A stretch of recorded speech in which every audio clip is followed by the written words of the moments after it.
था, ज्योग्राफी शुरू की थी दोस्तों, क्लास 10th के लिए एनसीईआरटी हम कर रहे थे, तो ऑलरेडी हमने इसके 2 पार्ट्स अपलोड कर दिए हैं। अगर आपने वो पार्ट्स नहीं देखे हैं तो कृपया वो पार्ट्स जाके देख लें, क्योंकि उसके बाद आपको ये वीडियो बहुत अच्छे से समझ में आएगा। अगर आप उसको देखेंगे और फिर इसको देखेंगे तो आपकी बेटर अंडरस्टैंडिंग होगी। ओके, तो चलिए आज का जो टॉपिक होगा वो हम स्टार्ट करने वाले हैं। तो दोस्तों पिछली क्लास में हमने जो किया था, पिछली क्लास में हमने नेगेटिव फैक्टर्स देख लिए थे, है ना, कि नेगेटिव फैक्टर्स कौन कौन से होते हैं जिसके कारण जो काफ़ी स्पेशीज़ है प्लांट की, है ना, ये सब चीज़ें जो है वो कैसे मतलब क्या हो रही हैं, विलुप्त होती जा रही है, एक्सटिंक्ट होती जा रही है, ख़त्म होती जा रही है, और कौन कौन सी प्रजाति खतरे में है और कैसे खतरे में है और किस तरीके से कॉलोनियल पीरियड में यहाँ पे हुआ था, वो सब चीज़ों के बारे में हमने पढ़ लिया था।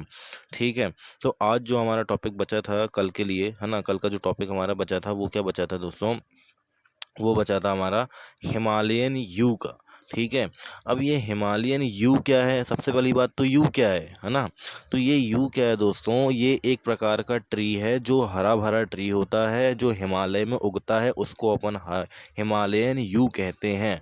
ठीक है, क्या बोल रहा हूँ मैं, हिमालयन यू कहते हैं अपन, जो कि हरा भरा रहता है ना, सदाहरित वन कहते हैं इसको, है ना, जो कि हमेशा हरा भरा रहता है, वो जो कहते हैं अपन उसको यू कहते हैं। ठीक है, तो ये कह रहे हैं कि जो हिमालय में उगता है हिमालयन यू, ये ट्रबल में है। ठीक है, ये क्या है, ठीक है दोस्तों, तो क्या ये खतरे में आ गए हैं, क्योंकि ये ट्रबल में आ गए हैं इस तरीके से, क्योंकि इनकी प्रजातियां भी विलुप्त होने की कगार में आ गई है। तो चलिए इसमें देखते हैं हम, द हिमालयन यू टेक्सस वोलेंकेनिया। अब दोस्तों वोलेंकेनिया क्या है, वोलेंकेनिया जो है ये इसका टेक्सस वोल्केनिया इसका साइंटिफिक नेम है। ठीक है, हिमालयन यू का is a medicinal plant found in a various parts of Himachal Pradesh and Arunachal Pradesh. क्या बोल रहा हूँ मैं ये बोल रहा हूँ कि जो ये हिमालयन यू है ये कहाँ पाया जाता है, ये हिमाचल प्रदेश और अरुणाचल प्रदेश वाले एरिया में पाया जाता है, बिकॉज आपको पता है ना, कि क्योंकि जम्मू कश्मीर से लेकर अरुणाचल प्रदेश तक हमारा जो हिमालय पर्वत है वो फैला हुआ है। ठीक है, तो हिमाचल प्रदेश में कुछ पार्ट्स में पाया जाता है और अरुणाचल प्रदेश के कुछ पार्ट्स में ये पाया जाता है। Okay, a chemical compound called the taxol is extracted from the bark needle twigs and roots of this tree. Okay, तो क्या है, एक केमिकल पदार्थ होता है, एक केमिकल कंपाउंड होता है टेक्सोल नाम का। ठीक है, क्योंकि ये मेडिसिनल प्लांट है तो इसके कुछ ना कुछ एक्सट्रैक्ट किया जाएगा केमिकल के रूप में, तो वो जो केमिकल होता है उसका नाम होता है टेक्सोल। ठीक है, ये क्या होता है, इसकी छाल, है ना, निडल्स हो गई, रूट्स हो गई। ठीक है, तो इनसे क्या निकाला जाता है, इनसे ये निकाला जाता है, इनसे ये एक्सट्रैक्ट किया जाता है। ठीक है, and and it has been successfully used to treat some cancers. The drug is now the biggest selling anti cancer drug in the world. ठीक है, तो दोस्तों किसकी दवाई बनती है इससे, कैंसर के इलाज के लिए दवाइयाँ बनती है। ठीक है, जनरली इससे क्या सक्सेसफुली कैंसर का इलाज किया जाता है, और ये जो ड्रग है ये सबसे बड़ी ड्रग है किसमें, सेलिंग के मामले में, अगर हम एंटी कैंसर ड्रग की बात करें तो पूरे वर्ल्ड के अंदर।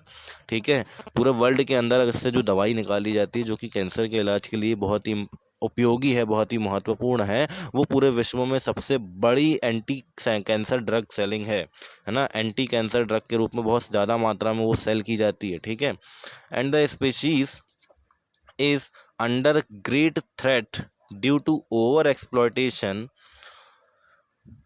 ओके, तो स्पेशीज़ क्या है, ये बोल रहे हैं कि भाई जो स्पेशीज़ है, ये वाली स्पेशीज़ जो अपन ने अभी पढ़ी है हिमालयन यू, ये बहुत ही बड़े खतरे में है। क्यों, क्योंकि इनका ओवर एक्सप्लॉयटेशन हो रहा है, क्योंकि आप जानते हैं कि भाई अगर इतना ज़्यादा इसका मेडिसिनल यूज़ होगा तो इसका एक्सप्लॉयटेशन भी ज़्यादा होगा, और एक्सप्लॉयटेशन ज़्यादा होगा तो फिर ये क्या होंगे, धीरे धीरे करके ये ख़त्म होने लगेंगे, और इनका एक्सप्लॉयटेशन ज़्यादा होने से दोस्तों इनमें बहुत ज़्यादा ख़त्म होने का इनका खतरा बढ़ जाता है।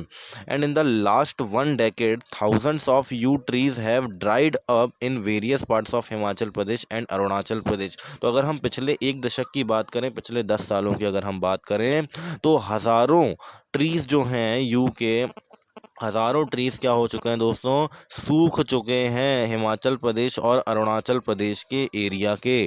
ठीक है, तो हिमाचल और अरुणाचल प्रदेश में जहाँ पे ये जो प्लांट है ये पाए जाते हैं, वो क्या हो चुके हैं दोस्तों, वो सूख चुके हैं। ठीक है, वो क्या हो चुके हैं, सूख चुके हैं, और हज़ारों ट्री सूख चुके हैं अगर हम पिछले 10 सालों की बात करें। ठीक है, तो ये बात आपको ध्यान में रखनी है। ठीक है, चलिए फिर हम आगे देखते हैं।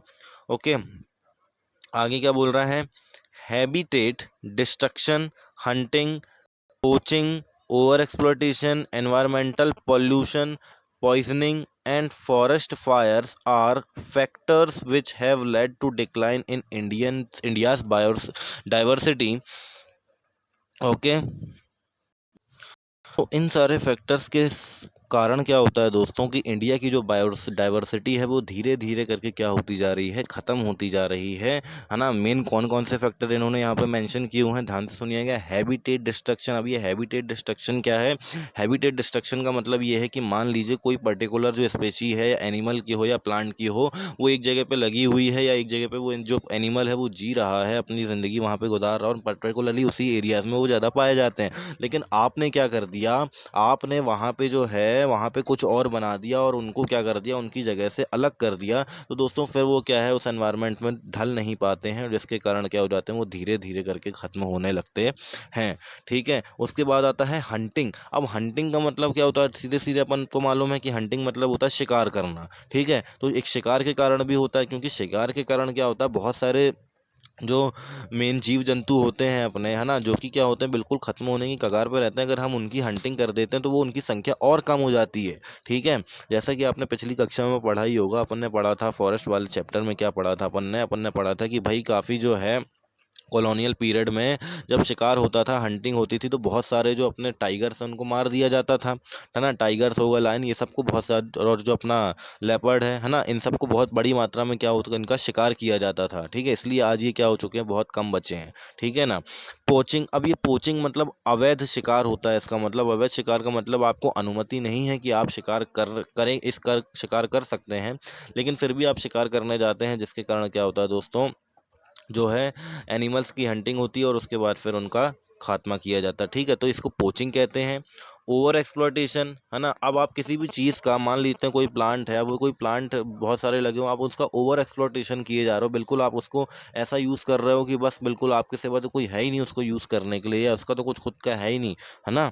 मतलब ये कि बिल्कुल आप बहुत ही ज़्यादा एकदम वो कर दे रहे हो, तो उसके कारण भी क्या होते हैं दोस्तों, उनको बहुत नुकसान होता है। Environmental pollution. अब ये जो टेक्नोलॉजीज हमारी जैसी जैसी बढ़ती जा रही है, तो इंडस्ट्री से निकलने वाला धुआं हो गया, ये एयर पोल्यूशन बहुत फैला रहा है। फिर अगर हम बात करें नदियों में के पानी की, तो नदियों के पानी में भी हम जो है वो जो जो अपनी इंडस्ट्रीज से निकलता है ना, जो भी वो जो क्या बोलते हैं, जो भी अब निकलता है अपना, है ना, इंडस्ट्रीज से, तो उसको भी हम कहाँ डाल देते हैं, उसको भी हम वहीं डाल देते हैं। तो इस तरीके से इन्वायरमेंटल पॉल्यूशन बहुत ज़्यादा फैल रहा है। And poisoning and forest fire are the factor. Forest fire, जंगलों में आग लग जाती है मेनली। ठीक है। जैसे अभी आपको पता है अमेजन फॉरेस्ट में लगी थी। ठीक है ना। तो ये फैक्टर्स जो हैं, ये फैक्टर्स मेनली इंडिया की बायोडाइवर्सिटी को डिक्लाइन करने के लिए रिस्पॉन्सिबल हैं। And other important causes of the environmental destruction are unequal access. Okay. Unequal access का मतलब क्या होता है? अनइक्वल एक्सेस का मतलब है कोई तो है जो बहुत ज़्यादा यूज़ कर रहा है, लेकिन कोई जो है वो बिल्कुल यूज़ नहीं कर पा रहा है उस चीज़ का। ठीक है ना। And inequitable consumption of resources. सीधी सी बात है कि कंजम्पशन ऑफ रिसोर्सेज में क्या है, इक्विटी नहीं है। मतलब कोई तो बहुत ज़्यादा ही रिसोर्स का यूज़ कर रहा है, और किसी को बिल्कुल रिसोर्स नहीं मिल पा रहा है। ठीक है। And differential sharing of responsibility for the environment wellbeing.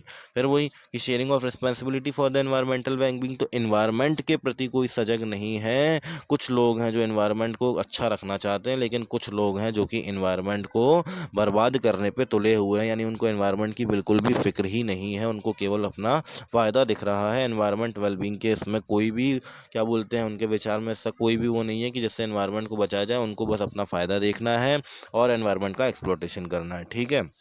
तो रिस्पॉन्सिबिलिटी की कमी है यहाँ पर। अगर हम बात करें तो over population in third world countries is often cited as a cause of environmental degradation. तो एनवायरमेंटल डिग्रेडेशन हमारी पॉपुलेशन के कारण भी है, क्योंकि ओवर पॉपुलेशन का मतलब क्या है दोस्तों? ओवर पॉपुलेशन का मतलब कि अपनी जो पॉपुलेशन है वो ज़रूरत से ज़्यादा है। मतलब जितने अपने रिसोर्सेस नहीं पाए जाते, ठीक है, जितने अपने जो क्या बोल सकते हैं अपन, मेनली साधन नहीं पाए जाते, उससे ज़्यादा तो लोग पाए जाते हैं, तो लोगों का कंजम्पशन जो है वो बहुत ज़्यादा हो जाता है इसमें। ठीक है ना। चलिए फिर देखते हैं अपन। ठीक है। और क्या बोल रहा है, however an average American consumes 40 times more than the resources than the average Somalian. तो देखिए यहाँ पे ही अपन को पता चल रहा है कि एक अमेरिकन जो है वो 40 गुना ज़्यादा किसी रिसोर्स का यूज़ करता है जितना कि सोमालिया का एक व्यक्ति करता होगा। क्या बोल रहा हूँ मैं कि जो अमेरिकन्स होते हैं, अमेरिकन जो है वो 40 गुना ज़्यादा रिसोर्स का यूज़ करते हैं जितना कि सोमालियन करते हैं। मतलब सोमालिया का व्यक्ति अगर है वो किसी रिसोर्स का जितना यूज़ कर रहा है उसका 40 गुना एक अमेरिकन करता है। तो ये अनइक्वल डिस्ट्रीब्यूशन हुआ, ठीक है ना। And similarly the richest 5% of Indian society probably cause more ecological damage because of the amount they consume than the poorest 25%. Okay, the farmer shares minimum responsibilities for environmental well-being. The question is who is consuming what, for where, from where and how much, है ना। सीधी सी बात है कि India के जो 5% लोग हैं, अब इंडिया के 5% लोग भी क्या हैं दोस्तों, हम जानते हैं कि दुनिया, हमारे जो भारत के 10% लोग हैं वो हमारी जीडीपी में 90% का कंट्रीब्यूशन करते हैं। ये हम सबको मालूम है क्योंकि कुछ लोग जो हैं वो बहुत ज़्यादा ही अमीर हैं और बाकी जो बेचारे जो बड़ी मात्रा में लोग हैं वो गरीब हैं, ठीक है। तो जाहिर सी बात है कि उनको ज़्यादा मिलेगा, है ना, रिसोर्सेस उनको ज़्यादा मिलेंगे, बाकी जो है उनको रिसोर्सेस की कमी होगी। तो यहीं पे वो बोल रहे हैं कि बाकी जो पूरस्ट 25% है, ठीक है, उससे ज़्यादा अगर हम बात पुअरेस्ट की बात कर रहा है दोस्तों, पुअर की नहीं कर रहा है अभी, ठीक है। तो 5% जो रिचेस्ट लोग हैं, 5% जो बिल्कुल अमीर लोग हैं, वो कुछ ज़्यादा ही क्या कर लेते हैं, कंजम्पशन कर लेते हैं जितना कि पुअरेस्ट जो 25% लोग नहीं कर पाते, उससे ज़्यादा कर लेते हैं वो, ठीक है ना। ये बात तो आपको ध्यान में रखनी है, ठीक है। और जैसे अपन बात करते हैं कि एनवायरनमेंट को सबसे ज़्यादा जो डैमेज है वो यही लोग करते हैं, ठीक है। And the farmer share minimum responsibilities. Okay, तो जो फार्मर है, तो दोस्तों सवाल ये है मेन कि भाई कौन इसको कंज्यूम कर रहा है, कितना कंज्यूम कर रहा है, कहाँ कंज्यूम कर रहा है, और ना, और क्या कंज्यूम कर रहा है, ठीक है। ये चीज़ें हमको देखना है कि कौन कंज्यूम कर रहा है, क्या कंज्यूम कर रहा है, कहाँ कंज्यूम कर रहा है और कितना कंज्यूम कर रहा है। ये चीज़ें देखने वाली होती है, बिकॉज अनइक्वल डिस्ट्रीब्यूशन भी इन्वायरमेंट के एक्सप्लॉयटेशन का बहुत बड़ा कारण बन जाता है। ये बात आपको ध्यान में रखनी है। चलिए फिर ये देखते हैं थोड़ा सा फैक्ट, चलिए अपन को डिटेल्स जानने को मिलेगी इसमें। Do you know that over half of Indians natural forest are gone, है ना। तो लगभग आधे जो नेचुरल फॉरेस्ट है इंडिया के अंदर वो क्या हो चुके हैं, समाप्त हो चुके हैं। 1/3 of its wetlands drained out, है ना। तो 1/3 जो यहाँ पे वेटलैंड्स हुआ करते थे, दलदल हुआ करते थे, वो भी नहीं बचे। 70% of its surface water body polluted. तो 70% जो सरफेस बॉडी वाटर है, हमारा सरफेस वाटर जो है, सरफेस वाटर बॉडीज जो अपनी नदियाँ वगैरह होती, नदी तालाब लेक्स वगैरह जो होती हैं, ये पॉल्यूटेड हो गई है। 40% of its mangrove wiped out, ठीक है। तो 40% जो यहाँ के मैंग्रोव ट्रीज होते हैं, मैंग्रोव जो फॉरेस्ट होते हैं वो वाइप्ड आउट हो गए हैं। अब ये वाइप्ड आउट का मतलब क्या होता है दोस्तों, है ना, साफ हो गए हैं, ठीक है। And with continued hunting and trade of wild animals and commercially valuable plants, thousands of plants and animal species are heading towards extinction। तो अपन देखते हैं कि भाई ये जो अपना चमड़े के आप बेल्ट देखते हैं, ठीक है, चमड़े की इतनी सारी जो चीज़ें बनी हुई देखते हैं वो कैसे बनती है दोस्तों, तो ये जानवरों की खाल से बनती है। अभी जानवरों की खाल कहाँ से आती है भाई, जानवरों से आती है। और जानवर कहाँ होते हैं, जंगल में होते हैं। तो ये जानवर ही तो है दोस्तों जिनका हम सबसे ज़्यादा ट्रेड के लिए यूज़ कर रहे हैं, कमर्शियली की जो वैल्यूबल है उनको क्या कर रहे हैं, यूज़ कर रहे हैं अपने ट्रेड के लिए, अपने फ़ायदे के लिए। लगातार हंटिंग हो जा रही है, तो ये सब चीज़ें बहुत बड़ा कारण बनती है, ठीक है। ये सब चीज़ें ही जो है इन स्पीशीज़ के ख़त्म होने का कारण बनती है। और बहुत सारे एनिमल्स और थाउजेंड्स ऑफ प्लांट और एनिमल ऐसे हैं दोस्तों, इनकी स्पीशीज़ जो कि एक्सटिंक्शन की कगार पे है, यानी ख़त्म होने की कगार पे ही है, ठीक है। ये बात आपको ध्यान में रखनी है। तो दोस्तों यहाँ पे एक एक्टिविटी दी हुई है आपको, and have you noticed any activity which leads to loss of biodiversity around you, write a notes and it and suggest some measures to prevent it. तो वो आपको अपने आसपास जो बायोडाइवर्सिटी को जो भी लॉस हुआ है उसके बारे में आपको बताना है, अगर आपके जानते में ये हुआ है तो, और उसके जो है उसके मेजर्स आपको बताना है कि इसको किस तरीके से प्रिवेंट किया जा सकता है। ठीक है, तो ये आपको बताना है। ठीक है ना, चलिए फिर देखते हैं। The destruction of forest and wildlife is not just a biological issue. The biological loss is strongly correlated with the loss of cultural diversity. तो भाई अब क्या बोला जा रहा है कि अगर हम बात करते हैं फॉरेस्ट और वाइल्ड लाइफ के डिस्ट्रक्शन की, फॉरेस्ट और वाइल्ड लाइफ किसी तरीके से अगर दोस्तों डिस्ट्रक्ट होती है, किसी तरीके से अगर वो विचलित होती है, किसी तरीके से मैं अगर यहाँ पे बात कर दूँ कि फॉरेस्ट और वाइल्ड लाइफ में अगर कोई भी चेंज होता है, तो ये चेंज जो है एक बायोलॉजिकल इशू नहीं रह जाता केवल, ये बायोलॉजिकल लॉस स्ट्रांगली कोरिलेटेड होता है, यानी बिल्कुल संबंधित होता है किससे, कल्चरल डाइवर्सिटी से भी, कल्चरल डाइवर्सिटी का लॉस भी होता है। ठीक है, and such losses have increasingly marginalized and impoverished many indigenous and other forest dependent communities who directly depend on various components of the forest and wildlife for food, drink, medicine, culture, spiritually etc। क्या बोला जा रहा है दोस्तों, यहाँ पे ये बोला जा रहा है कि भाई सीधे सीधे अगर बात करें तो ये लॉस जो है, ये लॉस बहुत बड़ी पैमाने पे हमको देखने को मिलता है, और ये इन लोगों पे देखने के लिए मिलता है जो हम लोग हैं। ठीक है, जो फॉरेस्ट डिपेंडेंस कम्युनिटीज़ है, इंडिजीनियस कम्युनिटीज़ जो है, या इंडिया के अंदर रहती है ना, मेनली अगर अपन इंडिया के लिए बात करें तो, ठीक है ना, अभी अपन इंडिया की बात कर रहे हैं, और बाकी जो भी कल्चरल जो, जैसे हम अफ्रीका की बात कर लेते हैं, ठीक है, बाकी जो अदर कंट्रीज़ की बात कर लेते हैं, तो ये सब चीज़ें जो क्या होता है ना दोस्तों, जो फॉरेस्ट डिपेंडेंट कम्युनिटीज़ जो भी है, इनके लिए जो डायरेक्ट डिपेंड करती है फॉरेस्ट के ऊपर। ठीक है, अब डायरेक्ट डिपेंड करती है फॉरेस्ट के ऊपर, किसका मतलब ये है कि फॉरेस्ट के भी बहुत सारे कुछ आस्पेक्ट्स होते हैं जिनके ऊपर क्या होता है दोस्तों, जो कम्युनिटीज़ है वो डिपेंड करती है। जैसे कि हम लोग फॉरेस्ट के ऊपर बहुत तरीके से डिपेंडेंट है, क्योंकि फॉरेस्ट रहेंगे तो लाइफ के में जो क्या बोल सकते हैं अपन, जो हमको ऑक्सीजन मिलती है, ठीक है, वो हमको फॉरेस्ट से मिलती है। ठीक है ना, तो जो डिपेंड करती है कम्युनिटी, उनके लिए दोस्तों सबसे बड़ी बात तो क्या होगा, सबसे बड़ी बात तो वाइल्ड लाइफ है ना, खाने के लिए। क्योंकि आपको पता है कि जो जंगली लोग होते हैं, जंगली लोग का मतलब जो जंगल में रहते हैं, जो आदिवासी ट्राइब्स होती है, वो मेनली क्या करते हैं, वो मेनली जानवरों को ही खाते हैं। ठीक है, तो फॉरेस्ट है, वाइल्ड लाइफ, फॉरेस्ट है ना, फूड के लिए, ड्रिंक, मेडिसन हम लेते हैं फॉरेस्ट से, कल्चर एंड स्पिरिचुअल, तो ये इन सब चीज़ों में दोस्तों क्या है, हम फॉरेस्ट पर बहुत तरीके से डिपेंडेंट होते हैं। ठीक है, ये बात आपको ध्यान रखना है। And within the poor women are affected more than man. ठीक है, अगर हम पुअर्स की बात कर लें, किसकी, अगर हम पुअर्स की बात कर लें तो वुमेन ज़्यादा अफेक्टेड होती है मैन से। ओके, चलिए देखते हैं। In many societies womens bear the major responsibility of collection of fuel, fodder, water and other basic subsistence needs। तो क्यों ऐसा बोल रहे हैं कि भाई वुमेन्स ज़्यादा अफेक्टेड होती हैं मैन से, क्योंकि कई सोसाइटीज़ में क्या होता है दोस्तों, वुमेन ही बेसिकली जो है ये लकड़ी जमाने का, है ना, जो फ्यूल कलेक्ट करने का, जैसे फ्यूल के लिए क्या लकड़ियाँ ही यूज़ होगी। ठीक है ना, तो फेनली जो फ्यूल हो गया, फॉडर हो गया, है ना, वाटर, फॉडर मतलब क्या, चारा। ठीक है, वाटर और अदर बेसिक जो नीड्स होती हैं दोस्तों, वो मेनली जो है वो वुमेन्स की रिस्पॉन्सिबिलिटी के अंडर में रहती है।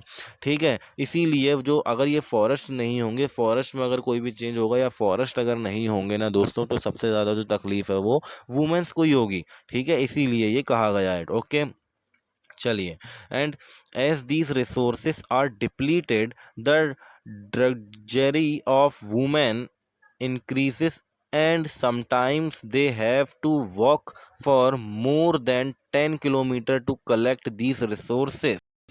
यहाँ पे क्या होगा, यहाँ पे ये होगा कि भाई अगर ये रिसोर्सेज जो हैं ये डिप्लीट होते हैं, ये रिसोर्सेज किसी तरीके से ख़त्म होते जाते हैं, तो जो वुमेन का अपन बोल सकते हैं कि ड्रजरी है ना, ड्रजरी का मतलब होता है कि कठोर परिश्रम करना पड़ेगा, यानी बहुत ज़्यादा मेहनत लगेगी किसी भी वुमेन को, और जो है उसको क्या करना पड़ेगा, उसको 10 किलोमीटर पैदल जाना पड़ेगा इन रिसोर्सेज को लेने। बिकॉज क्या है दोस्तों कि दूरी बढ़ जाएगी। अब क्या धीरे धीरे फॉरेस्ट खत्म होते जा रहे हैं, और अगर मान लीजिए कोई पर्टिकुलर पर्सन किसी फॉरेस्ट के पास रहता था और उस फॉरेस्ट के पास रहता था, तो अगर उसके आसपास वाले फॉरेस्ट को वो लोग क्या करते हैं, उसके पास वाले फॉरेस्ट को अगर क्या कर देते हैं लोग, इंडस्ट्रियल एरिया में बदल देते हैं या किसी और एरिया में बदल देते हैं, मान लेते हैं कि उसको ओवरटेक कर लेते हैं, तो उसको क्या करना पड़ेगा भाई, उसको तो अपनी बेसिक नीड्स पूरी करनी है। अब जो उसको आसानी से मिल जा रहा था वो अब उसको कहाँ मिलेगा, वो है उसको अब बहुत दूरी में मिलेगा। अब जब बहुत दूरी में मिलेगा तो क्या करना पड़ेगा दोस्तों, उसको पैदल चल के जाना पड़ेगा, और जाके फिर क्या करना पड़ेगा, जैसे यहाँ पे 10 किलोमीटर लिखा हुआ है, तो इतना क्या करना पड़ेगा, 10 किलोमीटर से भी ज़्यादा क्या करना पड़ेगा, इन रिसोर्सेज के लिए उसको जा कलेक्ट करने के लिए जाना पड़ेगा। इसीलिए यहाँ पे वुमेन का जो क्या है दोस्तों, यहाँ ने इसने बताया है कि वुमेन्स के लिए बहुत ज़्यादा प्रॉब्लम हो सकती है, ठीक है ना। And this cause serious health problem for women and negligence of home and children because of the increased hour of work, ठीक है। फिर वही सीधी सी बात है ना, कि भाई हेल्थ प्रॉब्लम का इशू बहुत ज़्यादा हो सकता है वुमेन्स के लिए, ठीक है। और वर्किंग आवर्स जो हैं, है ना, वर्किंग आवर्स जो हैं वो बढ़ जाएंगे। क्यों? क्योंकि भाई जहाँ अभी उसको बहुत कम टाइम लग रहा था वहाँ बहुत ज़्यादा टाइम लगेगा अब, ये सीधी सी बात है, ठीक है ना। And which often has a serious social implication, तो इससे सोशली जो है ना दोस्तों, ये भी बहुत ज़्यादा इम्प्लीकेशंस बढ़ते हैं, यानी सोशली भी बहुत ज़्यादा प्रॉब्लम्स फिर होने लगती है। And the indirect impact on degradation such as severe drought और deforestation induces flood etcetera. Okay. और इनके जो इनडायरेक्ट इम्पैक्ट जो हमको देखने को मिलते हैं इनके डिग्रेडेशन के, वो किसके रूप में मिलते हैं, डिफॉरेस्टेशन के, फ्लड्स आ जाता है ना, सीवियर ड्रॉट आ जाता है, अचानक सूखा पड़ जाता है, इन चीज़ों में हमको इनके इनडायरेक्ट इफेक्ट जो है वो देखने को मिलते हैं। And also hits the poor the hardest, क्या बोल रहा हूँ मैं, सबसे ज़्यादा जो है ये गरीबों के लिए जो है, पुअर लोगों के लिए सबसे ज़्यादा जो है ये इनका जो प्रभाव है वो पड़ता है, ठीक है। And poverty in these cases is a directly outcome of environmental destruction. Okay. And तो एनवायरमेंटल डिस्ट्रक्शन का सबसे जो डायरेक्ट आउटकम है दोस्तों वो पॉवर्टी के रूप में मिलता है, बिकॉज क्योंकि जो एक अपना फॉरेस्ट में रहने वाला जो पर्सन है वो क्या फॉरेस्ट के ऊपर डिपेंडेंट रहता है, लेकिन अगर फॉरेस्ट ही नहीं रहेंगे तो फिर वो किसके ऊपर डिपेंड रहेगा, जिससे कि पॉवर्टी जो है वो दोस्तों उसके लिए बहुत ज़्यादा बढ़ जाएगी। ये एक बहुत सीरियस कंसर्न होता है। Okay. And therefore forest and wild life are the vital to the quality of life and environment in the subcontinent. It is imperative to adopt to south forest and wildlife conservation strategies। तो अगर हमको इसका अच्छे से use करना है ना दोस्तों, तो एक हमको क्या करना पड़ेगा, वाइल्ड लाइफ कंजर्वेशन स्ट्रेटजीज अपनानी पड़ेगी, है ना, फॉरेस्ट कंजर्वेशन स्ट्रेटजीज अपनानी पड़ेगी। तो दोनों को हम किस तरीके से कंजर्व करके भी रख पाएँ, इसके बारे में भी हमें बहुत सारे तरीके से ध्यान देना पड़ेगा, ठीक है। ओके, चलिए फिर आगे देखते हैं हम। आगे जो हमारा टॉपिक है मेनली वो कंजर्वेशन के ऊपर ही है ना। Conservation of forest and wild life in India. Okay, तो फॉरेस्ट और वाइल्ड लाइफ को किस तरीके से हम उसका उनका कंजर्वेशन कर सकते हैं इंडिया के अंदर, वो हम यहाँ पे देखने वाले हैं, ठीक है। तो चलिए देखते हैं। Conservation in India, sorry, conservation in the background of rapid decline in wild life population and forestry has become essential. Okay. तो कंजर्वेशन बहुत ही ज़रूरी है। अगर हम देखें तो वाइल्ड लाइफ पॉपुलेशन घट रही है ना, और फॉरेस्ट्री धीरे धीरे क्या हो रही, फॉरेस्ट कम होते जा रहे हैं। तो इन सब चीज़ों को देखते हुए कंजर्वेशन बहुत एक ज़रूरी चीज़ हमारे लिए बन जाती है। But why do we need to conserve our forest and wild life, हमको क्या ज़रूरत पड़ गई कि हमको फॉरेस्ट और वाइल्ड लाइफ को कंजर्व करना पड़ा, कंज करना है, क्यों करना है, ये भी हमको देखना है। क्योंकि इसके बहुत सारे क्या होते हैं दोस्तों, इसके बहुत सारा डायरेक्ट इम्पैक्ट जो है हमारे ऊपर पड़ता है, इसीलिए हमको इसको जो क्या बोल सकते हैं कंजर्व करके रखना बहुत ज़्यादा ज़रूरी होता है, ठीक है।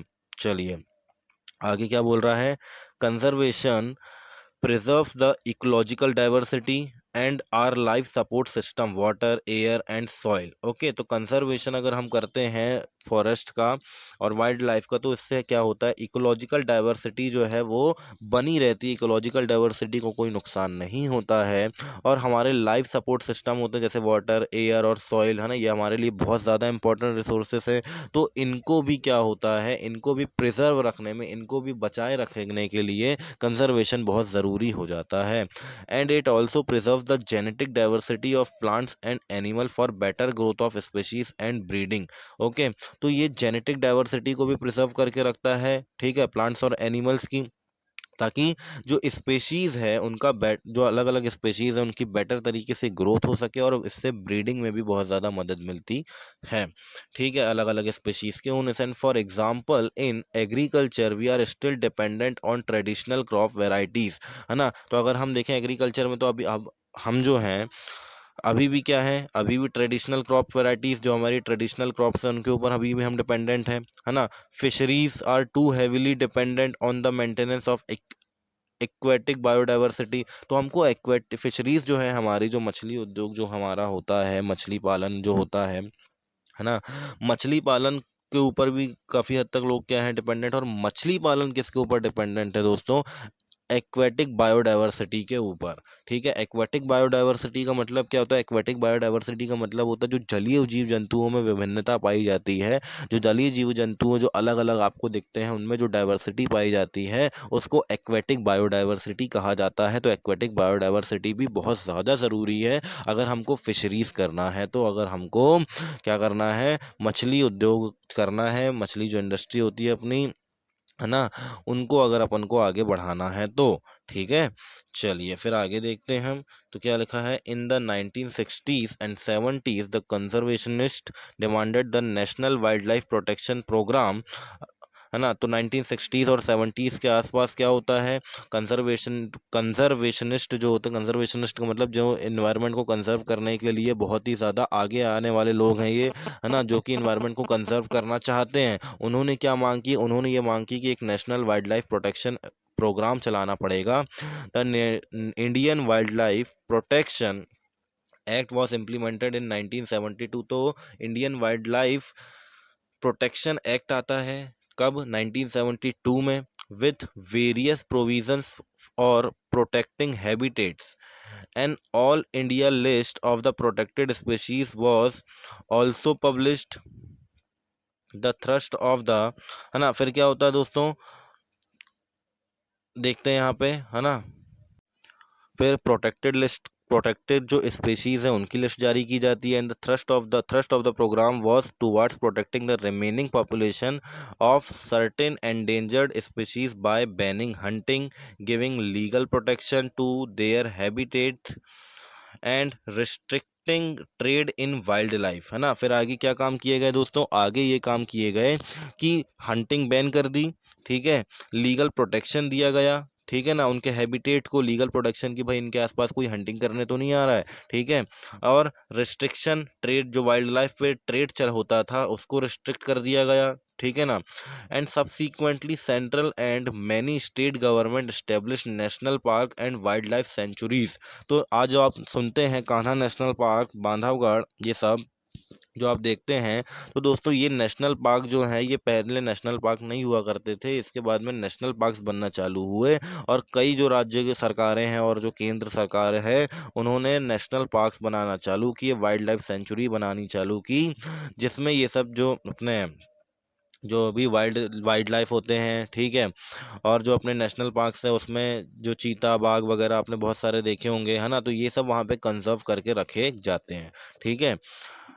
उसके बाद about which we have already studied, okay, and the central government also announced several projects for protecting specific animal which were greatly threatened, including the tiger, the one horned rhinos, okay, and and the Kashmir stag or hangul, three types of crocodiles, freshwater crocodile, saltwater crocodile, and the घड़ियाल and Asiatic lion and others, okay.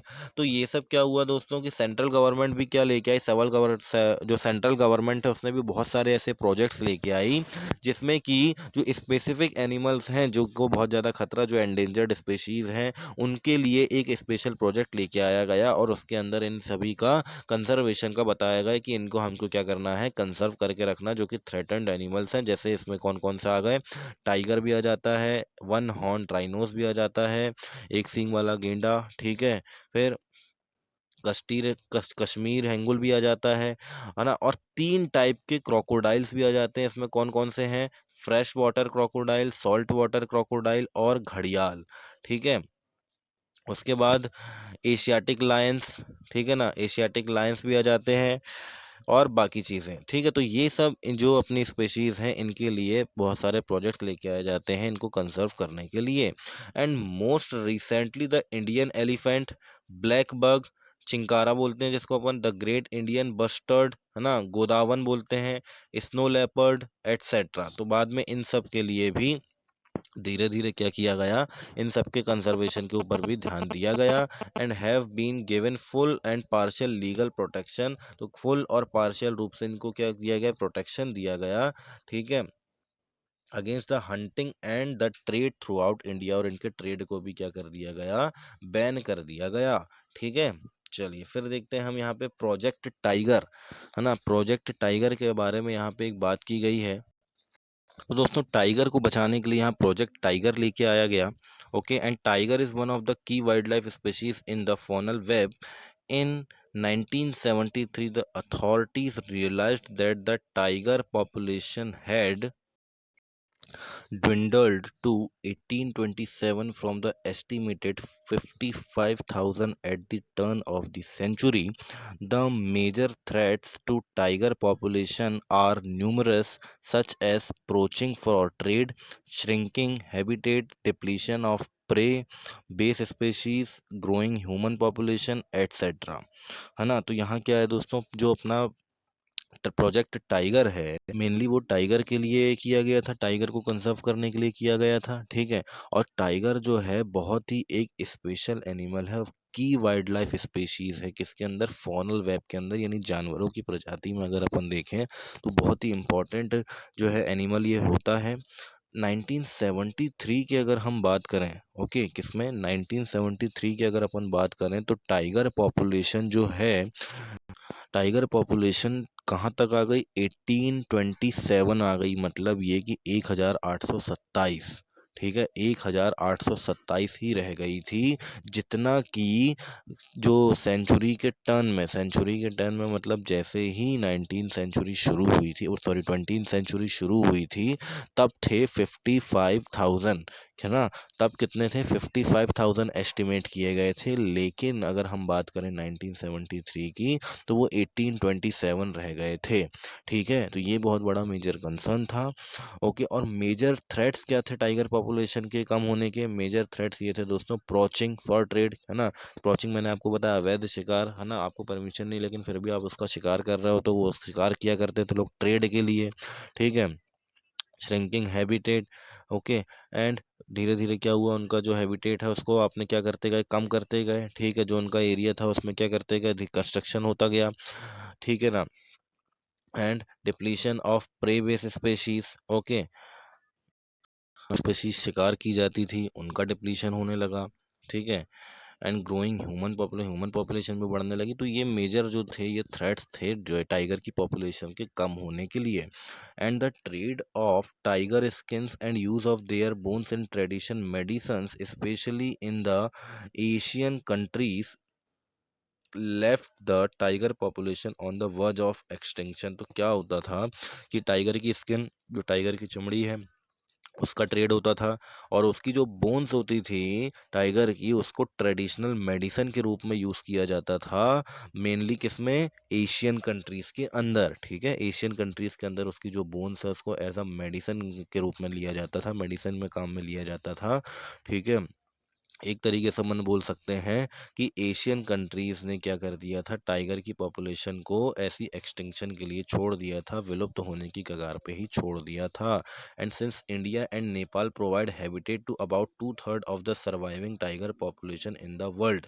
Okay, तो नेपाल और India के अंदर कम से कम 2/3 जो एक अपन बोल सकते हैं हैबिटेट, है ना, 2/3 हैबिटेट जो है टाइगर के लिए वो इंडिया और नेपाल प्रोवाइड करता है। ठीक है, and these two nations become prime target for poaching and illegal trading। तो यही दो जो क्या बोल सकते हैं अपन नेशंस थे, ये टारगेट किए गए इलीगल ट्रेडिंग और पोचिंग के लिए। ठीक है, उस टाइम पे फिर क्या होता है, Project Tiger, one of the well-publicized wildlife campaign in the world, was launched in 1973. 1973 में लॉन्च होता है. Tiger conservation has been viewed not only as an effort to save an endangered species, but with equal importance as means of preserving biotypes of sizable magnitude. है ना. तो ये केवल ऐसा नहीं है जो कि एंडेंजर्ड स्पीशीज है उन्हीं को केवल बचाने के लिए ये एक्ट लेके आया गया था, उन्हीं को सेव करने के लिए लेके आया गया था, बल्कि जो बची हुई प्रजातियां हैं, जो अभी छोटी छोटी प्रजातियां जो है, छोटी जो बची हुई है बायोटाइप्स, जो भी छोटे छोटे जो जीव बचे हुए उनके लिए भी ये के लॉन्च किया गया था. ठीक है, इसके लिए भी क्या ये किया गया था, लॉन्च किया गया था 1973 में. एंड जैसे हम बात करें कॉर्बेट नेशनल पार्क उत्तराखंड में, ओके, ये बनाया गया. सुंदरवन नेशनल पार्क बनाया गया वेस्ट बंगाल में. बांधवगढ़ नेशनल पार्क बनाया गया मध्य प्रदेश में. सरिस्का वाइल्ड लाइफ सेंचुरी थी राजस्थान के अंदर बनाई गई. मानस टाइगर रिजर्व बनाया गया असम के अंदर. पेरियार टाइगर रिजर्व केरला के अंदर, है ना. ये कुछ टाइगर रिजर्व जो है यहाँ पे बनाए गए और नेशनल पार्क यहाँ पे बनाए गए इस प्रोजेक्ट के अंदर. ओके ओके, चलिए देखते हैं फिर. The conservation projects are now focusing on biodiversity rather than a few of its component. Okay, तो ये पूरी बायोडाइवर्सिटी के ऊपर ये कंजर्वेशन प्रोजेक्ट्स जो है ये चल रहे हैं. कुछ कम, केवल कुछ ही स्पीशीज के ऊपर ध्यान देने के लिए नहीं थे. Okay, and there is now a more intensive search for different conservation measures.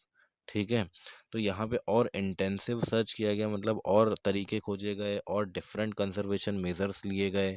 Okay, increasingly even insects are beginning to find a place in conservation planning.